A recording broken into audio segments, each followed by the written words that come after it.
Hey everyone, welcome back to the channel. Today, we're diving into a topic that affects every single one of us, whether we realize it or not: inflation. Inflation might not sound like the most exciting topic, but understanding how it impacts your financial planning is crucial. It's a silent force that's constantly at work, either eroding your purchasing power or influencing your investment decisions. Think about it this way: have you ever wondered why your grandparents talk about how a movie ticket used to cost a nickel?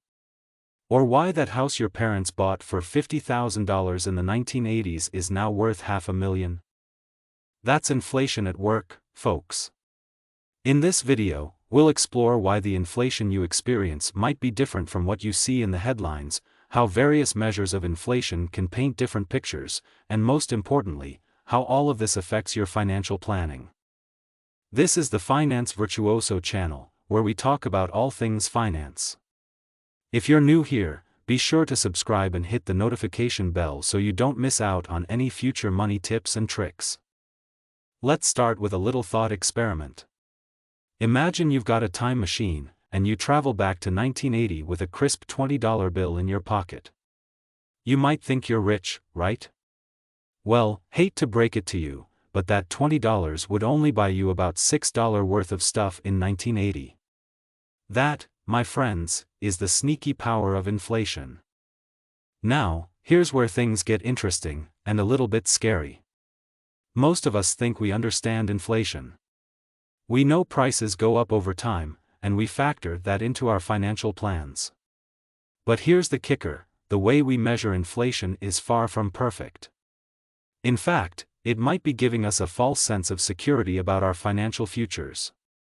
Let's break this down. The most common measure of inflation is the Consumer Price Index, or CPI.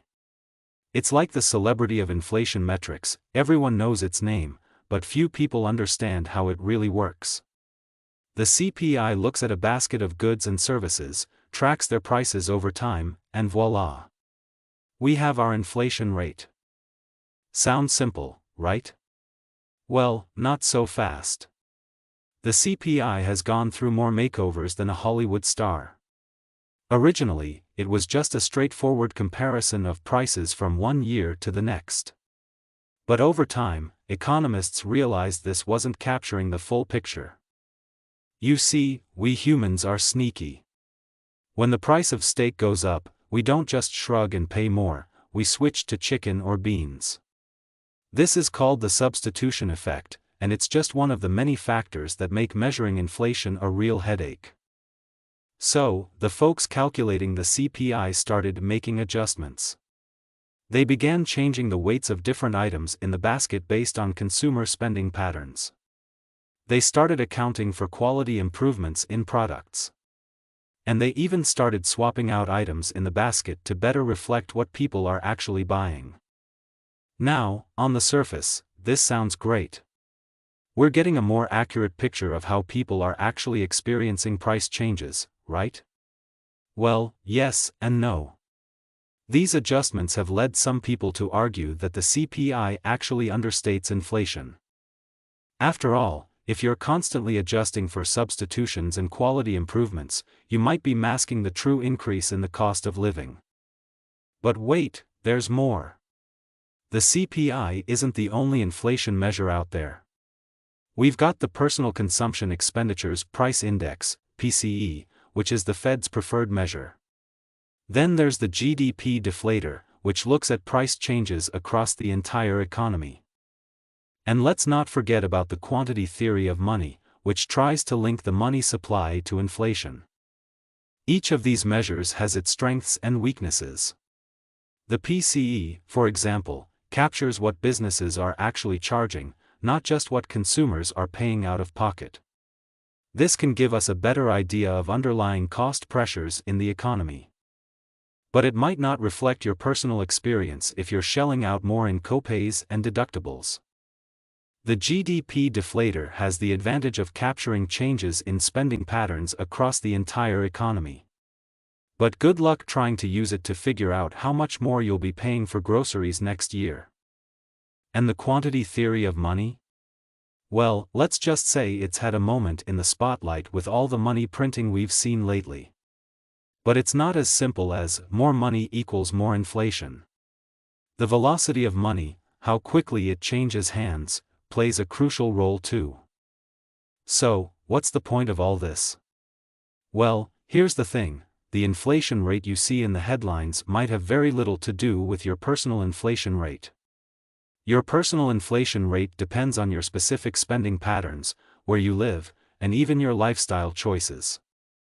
For example, if you're a city dweller who relies on public transport and rarely drives, the spike in used car prices that contributed to high inflation in 2021 probably didn't affect you much. On the other hand, if you're a retiree spending a big chunk of your budget on healthcare, you might be experiencing much higher inflation than the national average. This is where things get really interesting, and potentially worrying, for your financial planning. Most financial advice about saving for retirement or long-term goals is based on general inflation assumptions. But what if those assumptions don't match your reality? Let's say you're planning for retirement, and you're using the historical CPI average of about 3% per year to estimate how much your costs will increase. Sounds reasonable, right? But what if your personal inflation rate is actually closer to 5% because of where you live or your spending patterns? Over 20 or 30 years, that 2% difference could mean the difference between a comfortable retirement and running out of money. So, what can you do about this? Well, I've got a few suggestions. 1. Track your own spending over time. This will give you a much better idea of your personal inflation rate than any national statistic. 2. Pay attention to category-specific inflation rates. The Bureau of Labor Statistics breaks down inflation by categories like food, housing, and healthcare. Look at the categories that make up the biggest part of your budget. 3. Be flexible in your planning.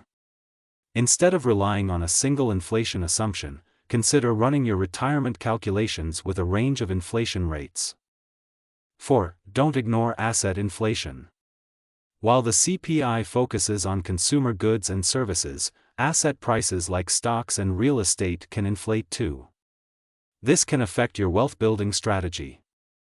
5. Stay informed about different inflation measures. Understanding the pros and cons of different inflation metrics can help you make more informed decisions. This might all sound a bit doom and gloom. But here's the silver lining: understanding the complexities of inflation puts you ahead of the game. It allows you to make more informed decisions about your money and your future. And here's a thought to leave you with: maybe the goal shouldn't be to beat inflation. Maybe it should be to build a financial life that's resilient to inflation, whatever form it takes. That might mean focusing on increasing your earning power over time, investing in assets that have historically kept pace with or exceeded inflation, or simply being more mindful about your spending. So, what do you think? Has this changed how you view inflation and your financial planning? Let me know in the comments below.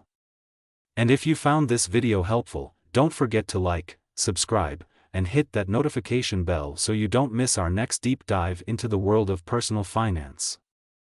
Until next time, keep questioning those financial assumptions and stay savvy.